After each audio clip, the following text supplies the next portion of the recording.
Mr. Pugh, in cause number 23, DCCR 1531, you're charged with a third-degree felony offense of evading arrest or detention with the use of a vehicle, and that's from June 18th of 2023. And how do you plead to that charge? Are you pleading guilty? Quick posts out a third-degree felony in Texas means up to 10 years in prison. So when the judge asks if he's pleading guilty freely and voluntarily, it's not just polite phrasing, it's a legal safeguard to prevent appeals later on. Now, imagine being asked if you really did the crime in open court, under oath. How would you answer? Drop your thoughts in the comments. Do you understand, if I follow the agreement that you've made with the district attorney, that you'll be waiving or giving up any right to appeal? State tenders number 1. No objection. It's admitted. And Mr. Pugh, you are a U.S. citizen, correct? Is there any evidence that Mr. Pugh is not competent? No, Your Honor.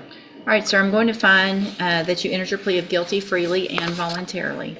Find that you're mentally competent and understand the nature and the consequences of that plea. Find sufficient evidence to find you guilty, and at this time find you guilty of evading arrest or detention with the use of a vehicle. Sentence you in accordance with your agreement to a term of 3 years in the Institutional Division of the Texas Department of Corrections.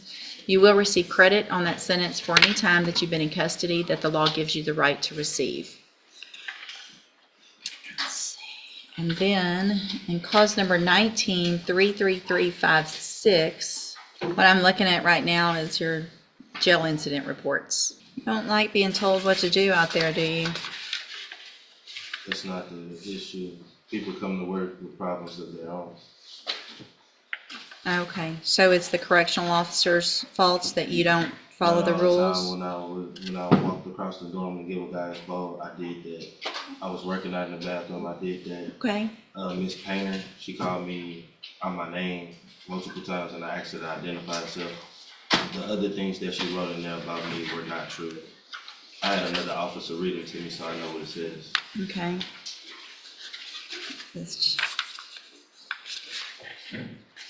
only one. Mr. Washington wrote me up. And that was a lie. That's why I got moved to orange, because I actually was in blue at first. And the lieutenants don't even know why I was in there. I was actually in dorm, placed in dorm under, so to say, Stroder's advisor, but Stroder never wrote me up, so I don't even have a write-up for that. Okay. They don't have that in there either. Okay. I mean, it sounds like you're saying you did most of what they're saying you did wrong anyway. Most of what they're saying at all. Most of those write-ups, Washington and Payne. Oof, this is classic courtroom drama.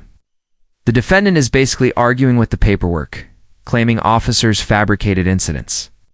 But here's the kicker. Judges usually side with written reports unless you have hard evidence, like video. Question.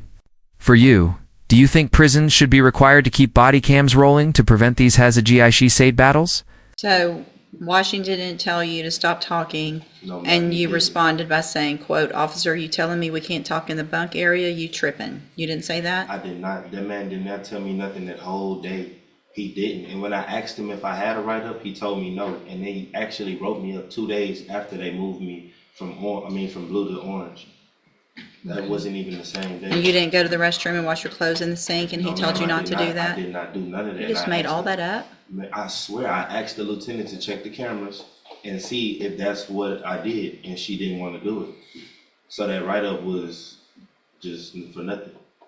When I asked him if he wrote me up because they told me that I had a move card, I said, "Why am I moving from blue to orange?" He said, "I don't know."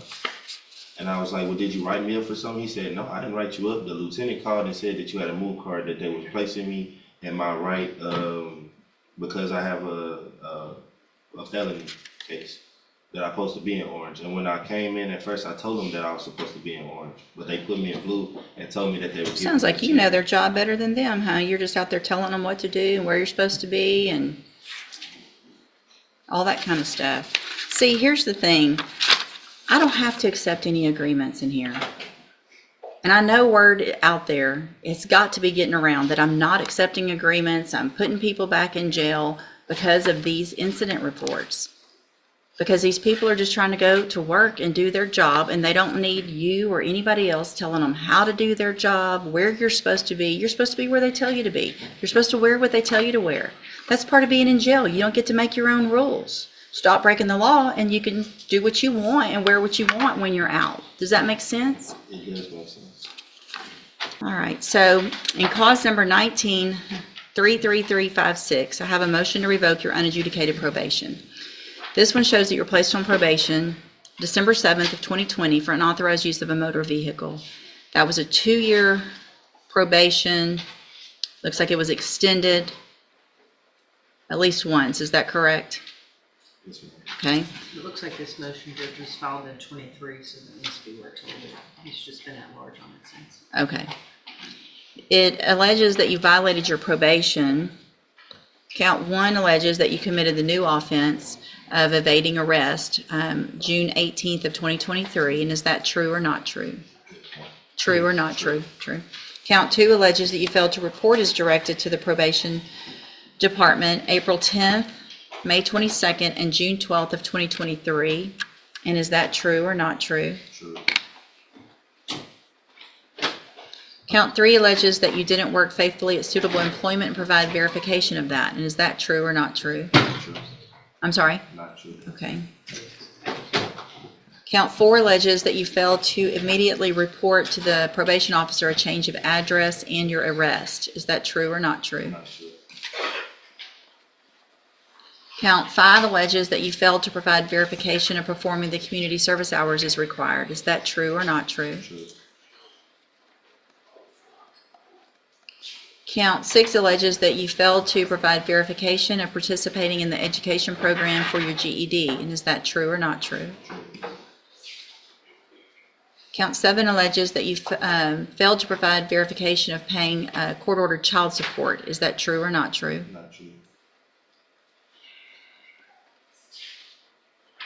Count 8 alleges that you're behind in your court-assessed fees as of June 26, 2023, in the amount of $2,361. And is that true or not true? That's true.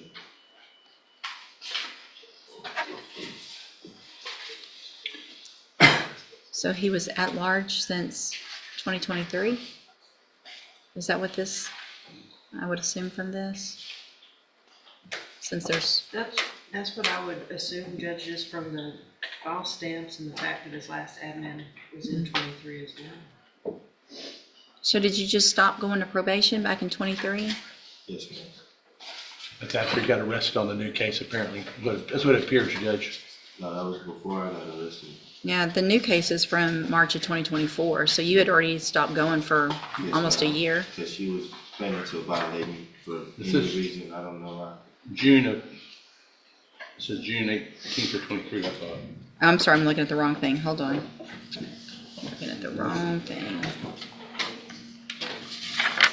He was supposed to report. 2023, June 18th, yeah.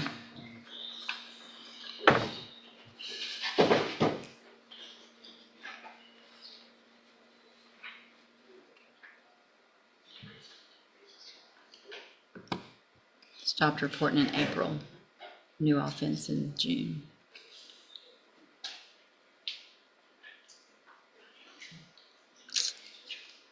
I don't know if I like it or not.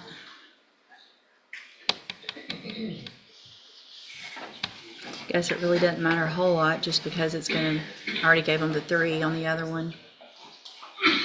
We can rediscuss it, Judge, and raise the time.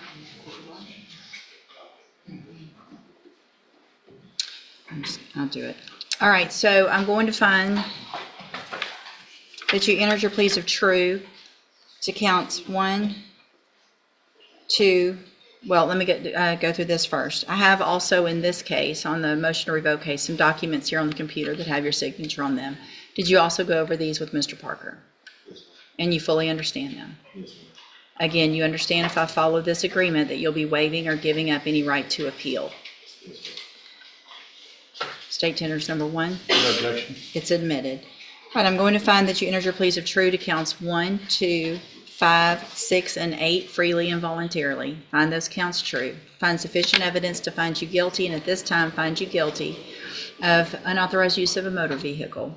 Sentence you in accordance with your agreement to a term of 1 year in the state jail prison. You will receive credit on that sentence for any time that you've been in custody that the law gives you the right to receive. I'm handing you the trial court certifications in each of these cases that shows these were agreements that I followed, and so you've waived your right to appeal. I've also handed you a written admonishment regarding your ineligibility to possess a firearm or ammunition. Because of the judgments entered against you, you're ineligible under Texas law to possess a firearm or ammunition. Possession of a firearm or ammunition could lead to charges against you. Firearm is a legal term, and you should read that written admonishment I provide you to see what devices qualify as a firearm. If you have questions about the laws that make you ineligible to possess a firearm or ammunition, or about how long that lasts, you can talk with Mr. Parker. All right, you can go back with the bailiff.